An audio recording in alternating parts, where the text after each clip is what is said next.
Welcome to the e-learning module of Occupational Health, Environment and Safety. Let us learn about fainting. Let's take a look at the key learning objectives. After completing this module, you will be able to define fainting, explain the causes of fainting, list the signs and symptoms of fainting, demonstrate first aid for fainting.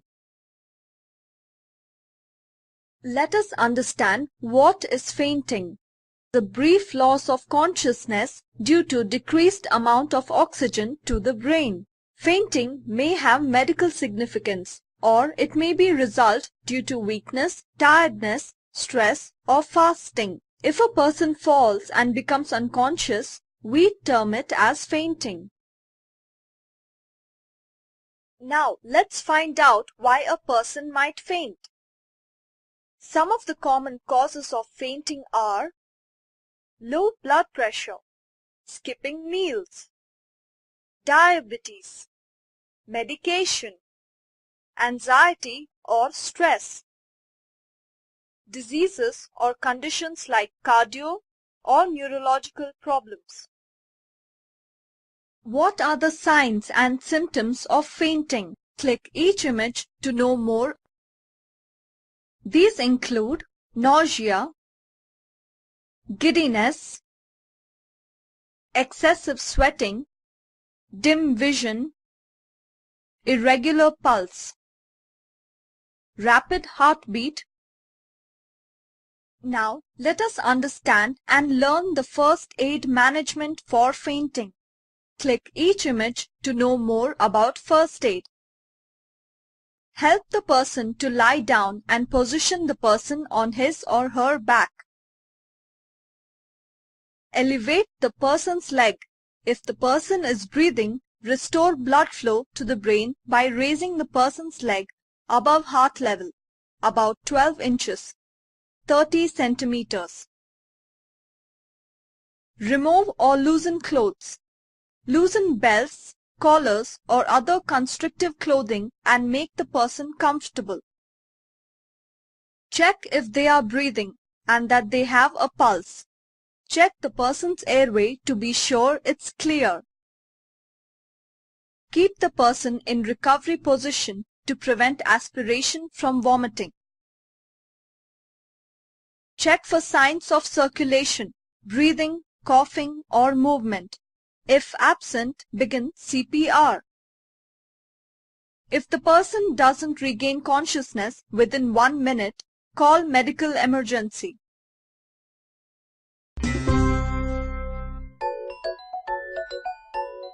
So what do you do if you're out someplace and your friend is starting to feel faint? So Hannah and I are having a good time and all of a sudden she starts to feel faint. If you are with her and she can feel it, you can feel the tunnel vision, you can feel things getting gray, sometimes you feel like you can't hear as well, it's kind of cloudy. You can tell your friend. Hannah could tell me, hey, I'm not feeling so good, I'm not feeling so hot, something's going on. Don't put them in a chair that has no arms because they'll fall right out of it. If you are near a wall and they start to feel like, ooh, I'm not going to make it, you can lean the person up against the wall and help them slide down. Okay, so Hannah, you're going to faint and I'm going to help you down. Get the person close to your body as you can because you have control of this and you don't want to be reaching around. If their head starts to go side to side, put their head on your shoulder and then you're just going to go down together to your knees and then you're just going to lay her down. There you go. Always be careful of their head. I know you saw Hannah has control of herself right now, but you really want to make sure their head doesn't hit the ground hard. And then you're going to want to go into recovery position. So you're going to bend their knee and just kind of roll it over. That way if she has any fluids or if she's vomiting, everything can just kind of like roll out of her mouth and she won't choke on it. If you have access to any kind of cold compresses, ice, cool cloths, you want to do that, put it on their forehead and behind their neck. Keep them down for a little bit and then slowly get them up. And you do it little by little. There's no race. You just slowly help them up. You can go underneath the arm and have them, and then just have them sit for a little bit. Make sure they're okay. They may start to feel faint again, and if they do, you just roll them right back. You just nice and easy. There you go. And the same thing over to the side. If they continue to faint, you're going to want to call for help. Because something else could be going on. Oftentimes, whatever's going on will resolve itself after you have the person down and they've recovered. Sometimes it won't. You need to look for other things. You need to make sure that they're breathing. You need to make sure that they have a pulse. Sometimes people have other medical conditions that you don't know about that could interfere with what's going on with their consciousness. So you're going to need to call for help.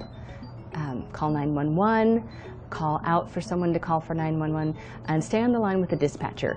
If they stop breathing, or if you don't feel a pulse, you're going to want to start to do CPR. The dispatcher can help you and walk you through what you need to do until help arrives.